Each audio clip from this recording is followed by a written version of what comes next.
Hello， 大家好，我是台南妹仔阿优。唔知大家敢有印象？差不多为2010年开始，智慧型的手机啊愈来愈普及，去到倒位拢会当看到有人咧用手机啊，上网翕相，也是讲咧开讲。当然嘛，就会产生真侪甲网络有关系的新词，像讲网红、打卡、放闪等等。今仔日这集同款配合高中台语课本，咱要来分享8个网络的用语哦。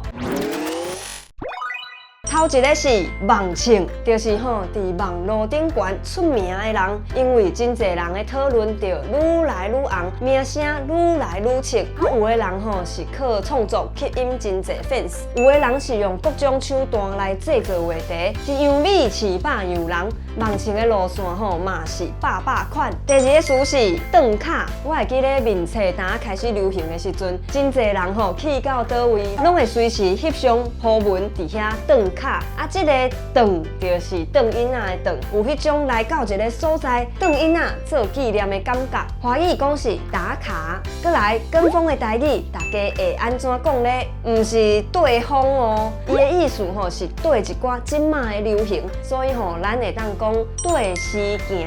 也是缀时行，时行就是台语内底流行的意思，表示大家流行创啥，有人就缀咧做，无家己的主见，嘛会当讲夜香对拜。第四个词是摕手机啊，也是相机，家己翕家己，或者自翕啊，因为即马自翕翕了要修图修好较水咧，是真简单。手机啊安尼试咧就有啊，所以有的人拍出来的相片会甲本人差足济，无啥。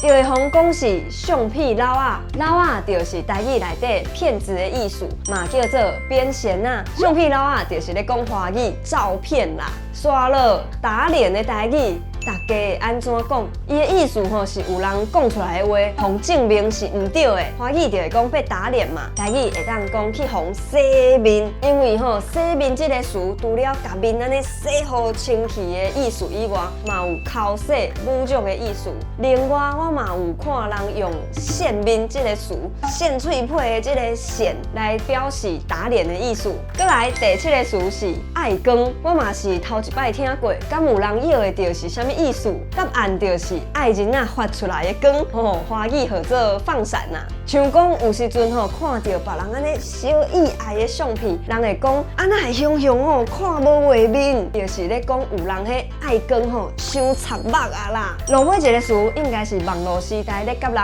暧昧的时阵，上惊拄到的情形，就是用信息咧开讲的时阵对方有托无回。迄一粒心会伫遐足碍扰的啦。有拄到这种情形的人请举手，顺续留话甲我讲。虽然我可能嘛无法度甲你斗相共啦。顶悬就是这集要讲的网络用语。一个语言若是有健康的发展，就会对时代咧进步，一直有新的词发明出来。你若是有受到其他的讲法，嘛欢迎留话甲我讲。你若有喜欢影片，请你到七赞、分享，还有抖内一下骹的超级感谢。会使甲我支持啊！安尼，咱这集就先讲到这，多谢努力，拜拜。